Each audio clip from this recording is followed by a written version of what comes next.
আমাদের কর্মসূচি হচ্ছে সিটি সেন্টারে রাস্তা সম্প্রসারণের জন্য প্রশাসন সিদ্ধান্ত নিয়েছে যে রাস্তার দুপাশে যে বড় গাছগুলো রয়েছে সেগুলোকে কাটা হবে। আমরা গত 13ই জানুয়ারি পশ্চিমবঙ্গ বিজ্ঞান মঞ্চ বর্ধমান জেলা কমিটি এডিডিএ বিল্ডিংয়ের সামনে বেলা 2টোর সময় একটি পথসভার আয়োজন করেছিলাম এই বিষয়টাকে কেন্দ্র করে।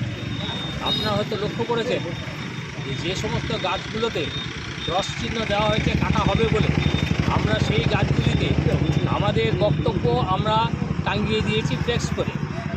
আমরা বলেছি গাছের পক্ষে গাছ আবেদন জানাচ্ছে আমাকে রক্ষা করুন, আমি আছি বলেই কিন্তু কলতান আছে, পাখির কলতান আছে, আমাকে রক্ষা করুন। সেখানে যে সভা হয়েছিল সেই সভার পর আমরা প্রশাসনিক ক্ষেত্রে আমরা কোনো উদ্যোগ লক্ষ্য করিনি। উপরন্তু গতকাল এই সিটি সেন্টারে নন কোম্পানি এলাকায় অবনীন্দ্রনাথ বীথি থেকে আরম্ভ করে ভগৎ সিং পর্যন্ত এই যে এলাকা, এখানে 200-র উপর গাছকে চিহ্নিত করা হয়েছে কাটা হবে বলে, এবং কাটতেও এসেছিল প্রশাসন। এলাকার মানুষ তারা প্রতিবাদ করেন, তারা বলেছেন আমরা গাছ কাটতে দেবো না। উপরন্তু তাদের বক্তব্য সেটা হচ্ছে উন্নয়নের স্বার্থে আমরা সবসময় শরিক হতে চাই, আমরা উন্নয়ন বিরোধী নই।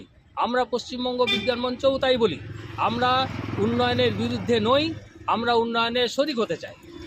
আমাদের মূল বক্তব্য বা এলাকার মানুষের মূল বক্তব্য সেটা হচ্ছে আগামী 100 বছরই ধরুন যে ডেভেলপমেন্টের জন্য যে মাস্টার প্ল্যান হয়েছে সেই মাস্টার প্ল্যান এলাকার মানুষদেরকে জানানো হোক, তাদেরকে নাগরিকদের ডেকে একটা আলোচনা সভা করে তাদের সিদ্ধান্ত নেওয়া হোক।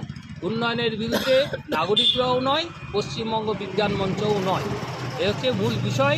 আমরা সেই জন্যে জনগণের ক্ষেত্রে আমরা যেতে চাইছি, পশ্চিমবঙ্গ বিজ্ঞান মঞ্চে একটা লিডিং পার্ট নিতে চাইছি আমরা, যে এই যে আন্দোলন, এই আন্দোলনটা হওয়া উচিত। কারণ পরিবেশ যে অবস্থায় যাচ্ছে, দুর্গাপুরের প্রতিদিনে এয়ার কোয়ালিটি আমরা মনিটরিং সিস্টেমে দেখছি, দুর্গাপুর দিল্লির দূষণকেও ছাড়িয়ে গেছে। অর্থাৎ এই ক্ষেত্রে বৃক্ষছেদন কতখানি গুরুত্বপূর্ণ সেই বিষয়টা আমরা নাগরিক সমাজকে জানাতে চাই বলে আজকে আমরা এই পথসভার আয়োজন করেছি। আপনার নাম? আমার নাম কাজী ফজলুর রহমান সিদ্দিকী। আমি পশ্চিমবঙ্গ বিজ্ঞান মঞ্চ ডাক্তার কাদম্বিনী গাঙ্গুলি বিজ্ঞান কেন্দ্রের সম্পাদক।